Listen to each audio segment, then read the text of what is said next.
بسم اللہ الرحمن الرحیم۔ ناظرین، آج ہم تہمت کے بارے میں بات کریں گے کہ قرآن میں تہمت کے بارے میں یا اس سے بچنے کے بارے میں یا جو تہمت لگاتے ہیں ان کے بارے میں اور یا جن پہ تہمت لگتی ہے ان کے بارے میں اللہ تعالیٰ نے کیا فرمایا ہے۔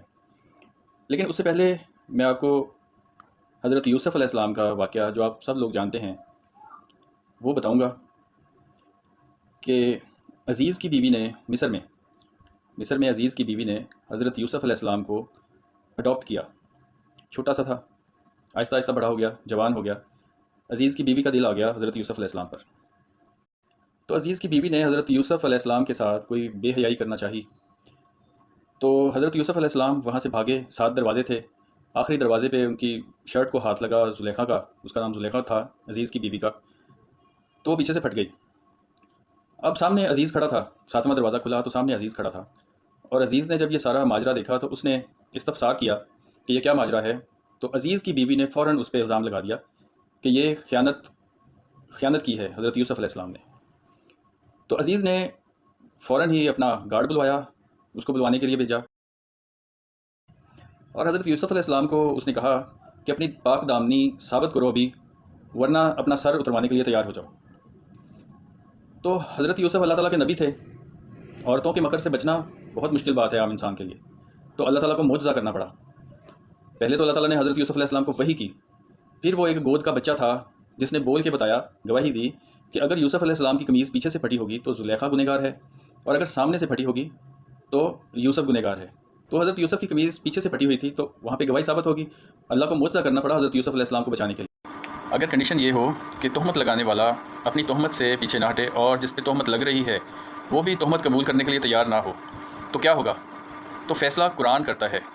تو قرآن بتاتا ہے ہمیں سورہ نور کی آیت نمبر 4 میں کہ جو تہمت لگائے گا وہ 4 گواہ لے کے آئے، اگر وہ گواہ نہ لا سکے تو اس کو 80 کوڑے لگاؤ اور اس کی بات نہ مانو کیونکہ وہ فاسق ہے۔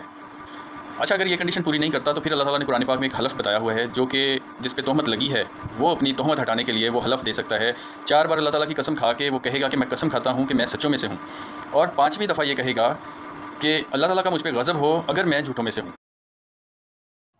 تو اب ہم قرآن پاک میں دیکھتے ہیں کہ اللہ تعالیٰ کیا فرماتا ہے تہمت لگانے والوں پر اور لگوانے والوں پر۔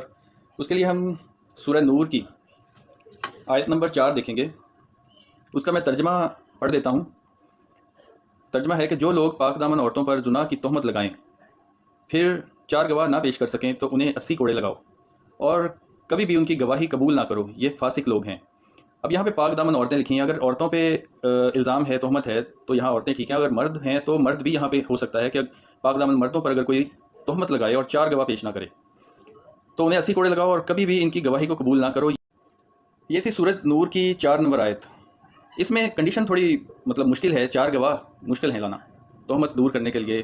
تو اللہ تعالیٰ نے ایک اور کنڈیشن قرآن پاک میں رکھی ہے، اسی کی سورۃ نور کی آیت نمبر 8 دیکھیں گے ہم، 8 اور 9۔ اس میں حلف ہے ایک، جو کہ ہم حلف اٹھائیں گے۔ اللہ تعالیٰ فرماتا ہے، اور اس عورت سے سزا اس طرح دور ہو سکتی ہے کہ وہ 4 مرتبہ اللہ کی قسم کھا کر کہے یقیناً اس کا مرد جھوٹ بولنے والوں میں سے ہے۔ اب یہاں پہ عورت کا لفظ ہے، یہاں پہ مرد بھی ہو سکتا ہے، جس پہ تہمت لگی ہے مطلب وہ ایسا کر سکتا ہے۔ اگر مثال کے طور پر میرے اوپر کوئی تہمت ہے تو میں 4 بار قسم کھا کر کہوں گا کہ میں اللہ کی قسم کھا کر کہتا ہوں کہ یہ عورت جھوٹی ہے، میں اللہ کی قسم کھا کر کہتا ہوں کہ یہ عورت جھوٹی ہے، میں اللہ کی قسم کھا کر کہتا ہوں کہ یہ عورت جھوٹی ہے، میں اللہ کی قسم کھا کر کہتا ہوں کہ یہ عورت جھوٹی ہے۔ اور پھر اللہ تعالیٰ کہتا ہے، اور 5ویں دفعہ کہے گا اس پر اللہ تعالیٰ کا غضب ہو اگر وہ سچوں میں سے ہو۔ یعنی خامد کے بارے میں بات ہو رہی ہے، لیکن اس میں عام بھی ہو سکتا ہے، کوئی بھی مرد پہ جنرلی عورت پہ تہمت لگی ہے تو اچھا 5ویں دفعہ ہم نے یہ کہنا ہے کہ مجھ پر اللہ تعالیٰ کا غضب ہو اگر وہ سچی ہے یا وہ سچا ہے۔